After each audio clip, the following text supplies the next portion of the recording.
Welcome to This Week from the Principal's Desk, a podcast about Lutheran schools and their leadership. This podcast is hosted by two Lutheran school leaders. My name is Rob Lunak, and I'm the superintendent of Lutheran Neighborhood Schools in Milwaukee, Wisconsin. My name is Mike Sheeman. I'm principal at Bethany Lutheran School in Parma, Ohio. And Rob and I were just having a conversation before we clicked record, and we were basically saying, what are you going through right now? And what am I going through right now? And it led to, well, we've got this on the go and this on the go and this on the go. And it was kind of fun because as we were talking, we were thinking, I bet a lot of Lutheran schools are going through things right now that maybe are unexpected, maybe are stressful. I mean, it is April after all, almost. And we're to that point in the school year where you're either, heading to the spring break line or you're past it and heading to June, whatever.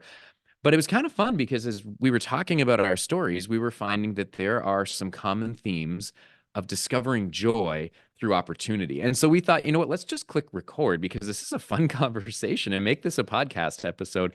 So I hope that as we share some stories today, that it's something that can uplift you and eventually even lead you to find how are you discovering or creating joy in the midst of opportunities that are in front of you right now. So we've got some stories we thought we would share. We've got probably a common one with an eclipse coming up that we'll talk about. Rob, why don't you take it away? Why don't you start us off with a story and we can talk about some joy and opportunity? Yeah, so much of this is actually perspective. And I think as a school leader, we try and keep everyone else focused on perspective. And sometimes we lose sight of that because honestly, sometimes our problems feel a little bigger. Really? They're probably not. They just feel that way. And so it's looking at things and saying, okay, where is the opportunity here? Where can I learn from this? Where can I find joy in this? Where can I find something unique in this? And some of that is really like, okay, when everything is either going terribly or really annoyingly, or something hits you and you're like, what am I going to do with that? How do we use that? Because if we truly believe that God is in control of all things, which we do, then he's got us covered in all those situations. And so we can still use those to glorify him and to point back to him. So that's what we're going to talk about today. One, I'll talk about, just to start us off, what do you do with that parent that only wants to help in one specific way? It's got to be their way or they're not going to help. And they come to you and they say, hey, I want to do X. What do you do? And in that situation, I think a lot of us as principals go, well, no, we're not going to do it your way. We're going to do it my way, or we're not going to do it. We're going to do it the school's way, or it's not going to happen. Now, you don't say that to the parent. You go, oh, that's really interesting. Let me think about that and get back to you. And then we just never get back to that person. We really hope that they never come back to us with anything in particular. I had a parent my first year in Janesville, and it was like maybe 3 weeks into this to me working there. And I will say, if you ever start somewhere, be a little leery of the people who come to you within the first month. Just put on some caution and go, okay, hang on. Why are they coming to me right away with X? And the parents sat down and said, I want to change our mascot. I don't like it. I've written up a new one. I will pay for the new one in the costume. I want the new one.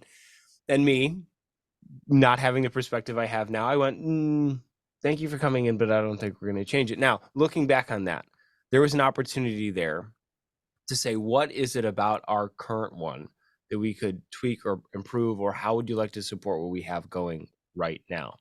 And through my years there, I did embrace that parent a little more and say, okay, yeah, let's do this. Let's try this thing. Let's do this thing. And I think had my perspective not changed, I would have just avoided that person and gone, well, you came to me with the mascot idea and that was never going to fly. So don't even bother me with any of your other ideas. I'm not going to ask you for things. Just stay in your lane. I'll stay in my lane, and then we'll be fine. And I guess I'm going to encourage you listening. If somebody comes to you with like a wacky off the wall idea, see if there's a way you can use that energy, because they have it. They're showing you that they have it. They love this thing, and see if there's a way you can tame that and focus that. Mike, what do you think? Yep, absolutely. I think I've experienced that before too. And I know sometimes the easy reaction can simply be, thank you for your suggestion. Have a nice day.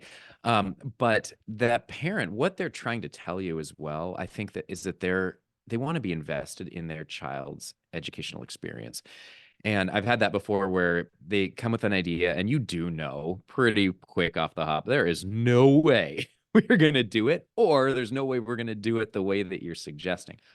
But if there is a way that you can involve that parent and say, you know what, can I share a couple other perspectives with you? So from my 35,000-foot view, I hear these things as well. And I would love to talk to you about our school mascot. I need to consider these other things. So is that something that you could put into your perspective and maybe help me with? I love trying to change their perspectives as well. And I think it's an opportunity. Parents do have agendas. Now, nobody listening to this, nobody's jaw just hit the floor. You know that parents come with agendas.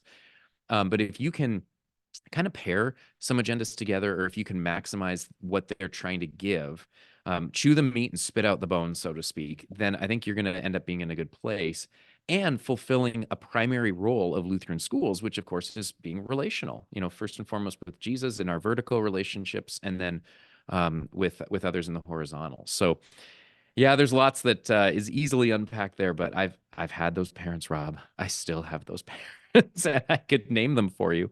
But at the end of the day, the title of this podcast is Finding Joy and Opportunity on this episode. What is the joy that you can find through the opportunity of, quote unquote, I'm using air quotes, even though this is audio, that parent? You know who I'm talking about. So let me share an experience that I had where I did not have joy for a long time in this opportunity. And until recently, this is going to come around. But for schools, I know that every state has different interactions with the government, be it government funding, either state choice programs or title funding or whatever else you get. Here at Bethany, one of the things that we take advantage of and we're blessed by is the school food program for free and reduced lunch. I know a lot of schools use that. And I was not at a school before that actually took advantage. We ran a lunch program, but we just did it on our own. So I get here and didn't realize the amount of work that needed to happen for a school food service program. Now, I've talked about this before, but our school food service director of 25 years suddenly passed away last year, and we had not had an audit since, and she'd never talked to me about an audit. I didn't even know an audit was a thing, and I got an email back in September saying, "You're up, it's your audit year." I'm Lutheran. What does this mean?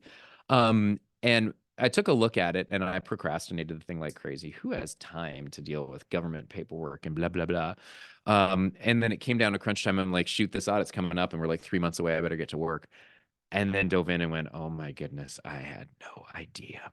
So we get to the point where last week we had our audit. The lady came and she was supposed to be here for a few hours, going through some things. Well, she showed up at 6:45 and didn't leave until 5 o'clock, which tells you how well we did in the audit. It was a rough go, and the whole day it was just feeling like, oh my goodness, how do schools manage this? How do they do that? We had the best lady from the government come and help us out. I'm so thankful for the person that God led to us through the government to do our audit, because she has been a joy. And she said, yes, you have corrective actions, and here they are.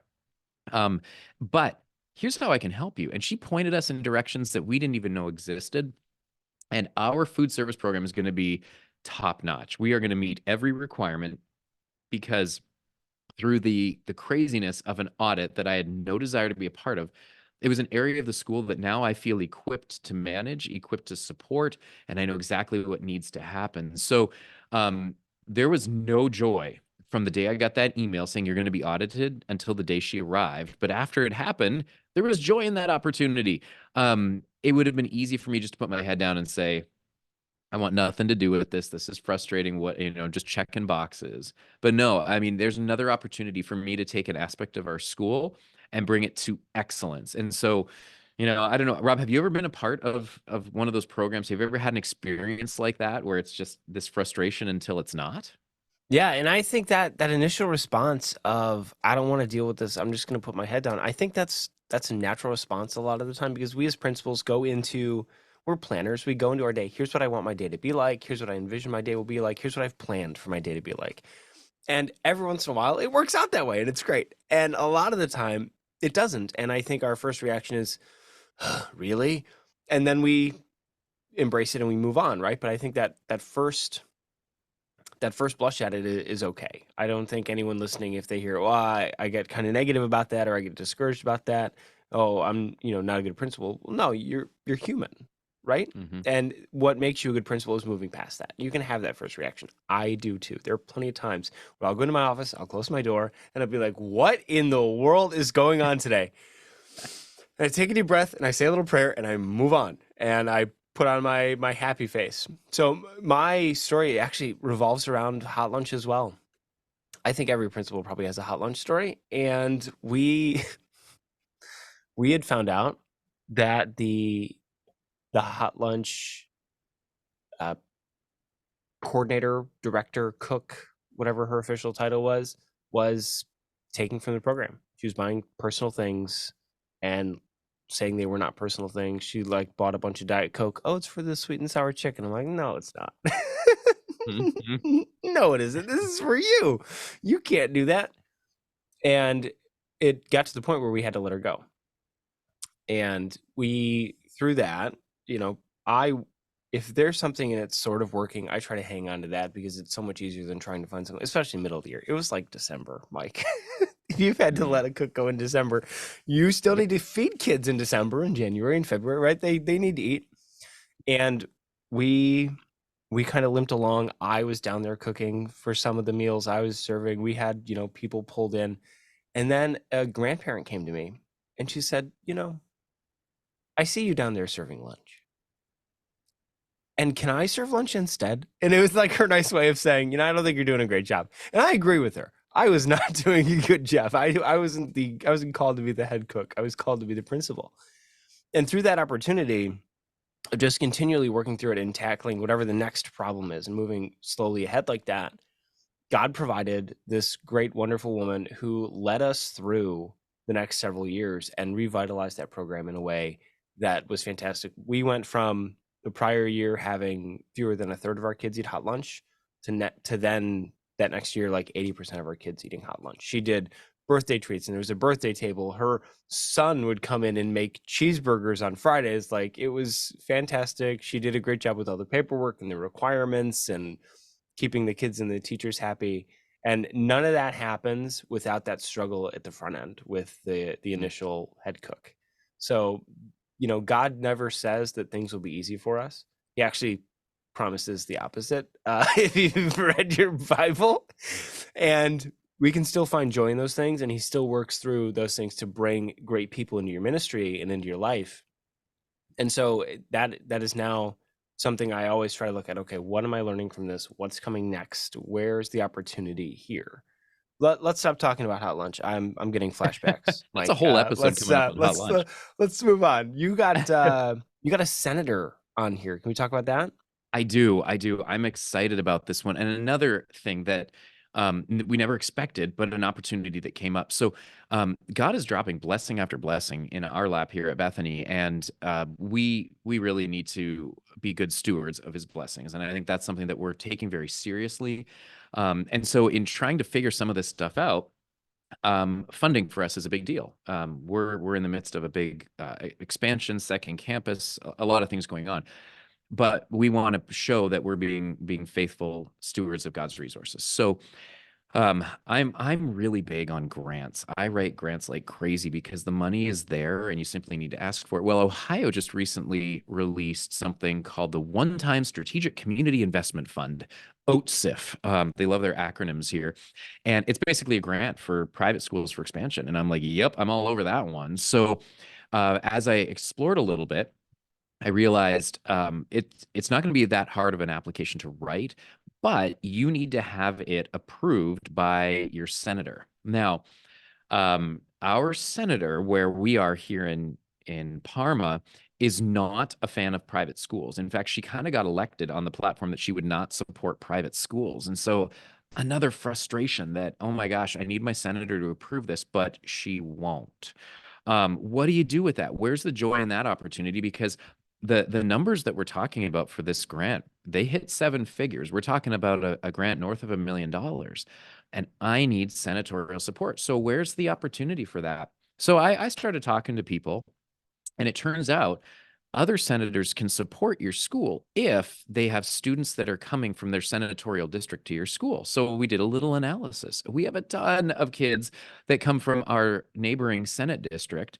And the senator in that district is a huge fan of private schools. He is a big proponent and speaks in favor of school choice dollars in Ohio.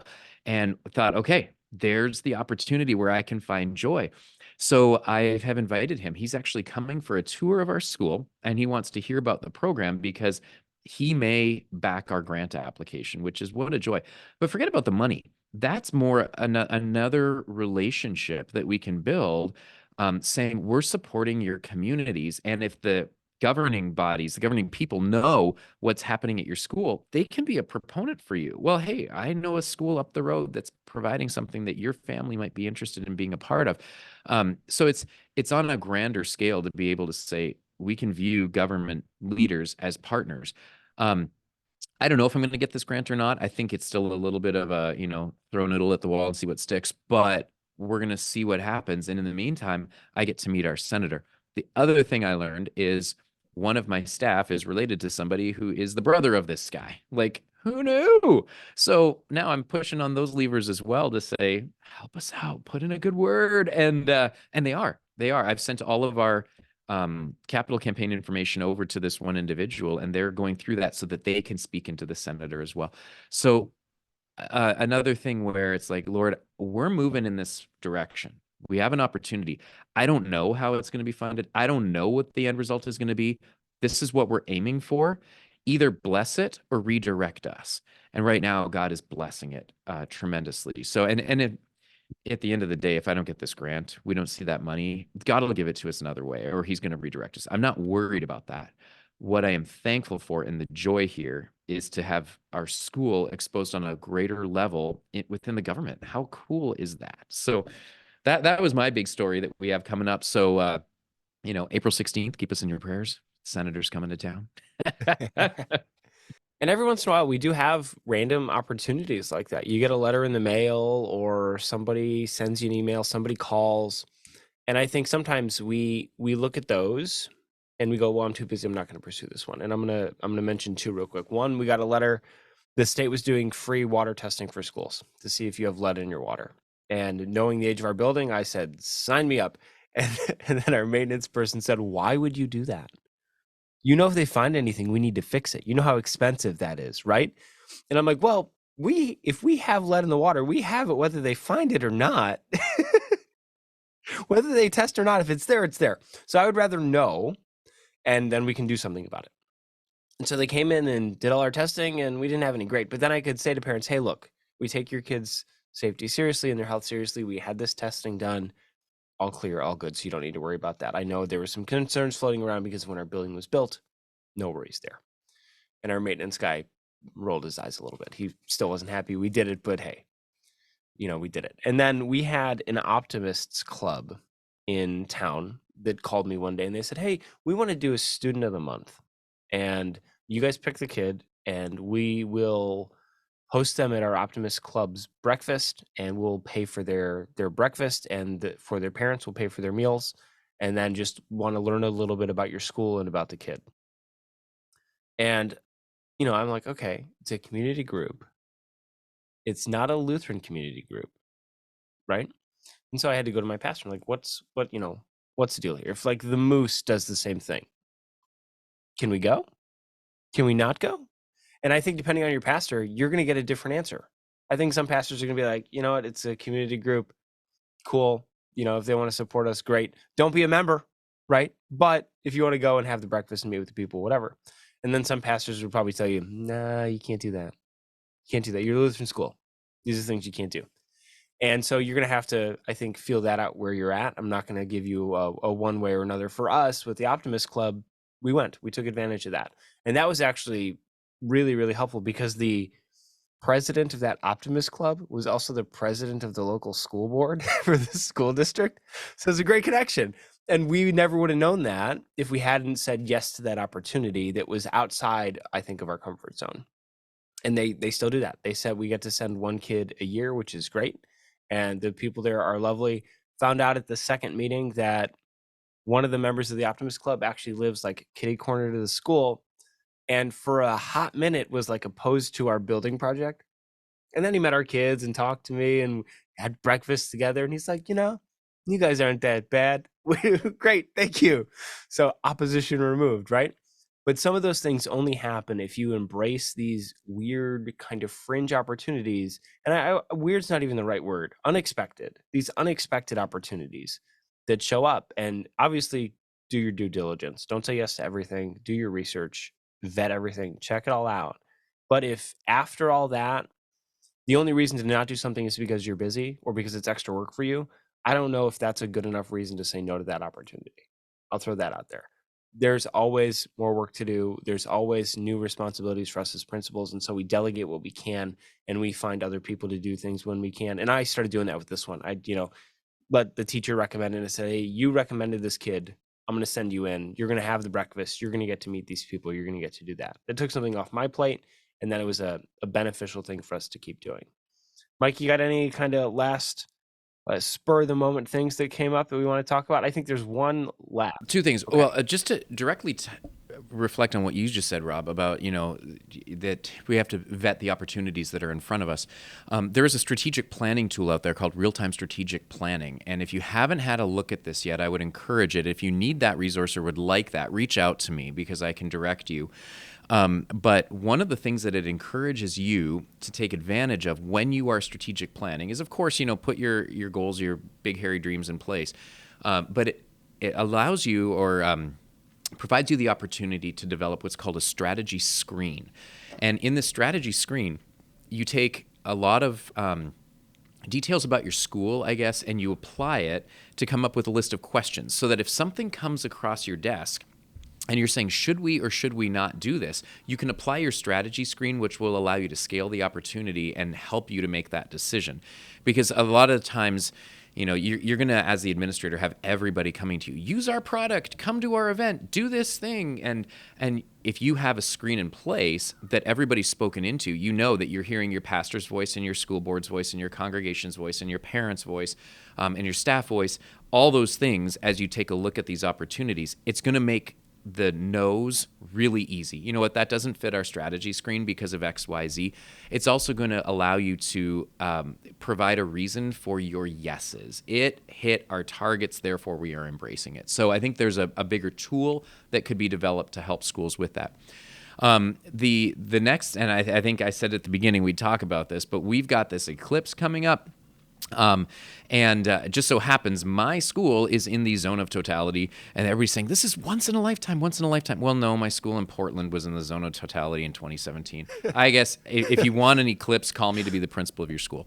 We decided, and we took a look at all the other Lutheran schools, all the other public school districts in our area. What are we going to do? And we have taken that day off school. Now, parents said to us, here's conflicting stories. Keep our kids in school. We still have to work that day. And if you take the day off, we have to provide childcare. And you could use it as an opportunity to teach your kids about what an eclipse is. They can watch it together. What a blessing. What an opportunity.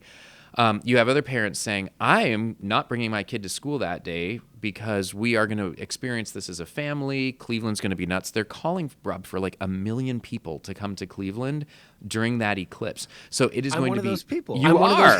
I know. Your family's coming, which is great. But it's going to be a zoo here, not to mention... It's not just the eclipse, it's the Cleveland Guardians home opener that day. That's brilliant. But we're going to have tons of people. Downtown is going to be nuts. And so you had people saying, don't have school. I want to be with my kids. And I had people saying, what's the liability if you have school and kids look at eclipse and there's damage to their eyes? What's the liability to the school? And I'm like, I don't know. I see both sides of these things. Well, we decided what we did is we actually bought every kid eclipse glasses, and we took the day off school. We are going to say to parents, you're welcome to use these glasses. I'm not officially recommending them, saying this is going to make your eclipse viewing safe. I don't know. I'm not a professional there. According to my Amazon write-up, it should be.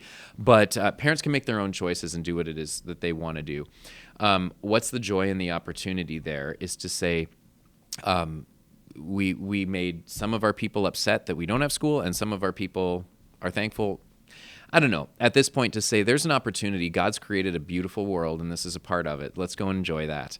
And at the end of the day, we'll be back in school Tuesday, April 9th, and everything will be fine. So it's all good. You're not going to make everybody happy all the time. You know that as administrators, that's not shocking either. But take a look at what you feel is going to be best for your students, best for your staff, best for your families, and make a decision. And if some people aren't happy with it, they'll be happy with your next one. I mean, it's okay.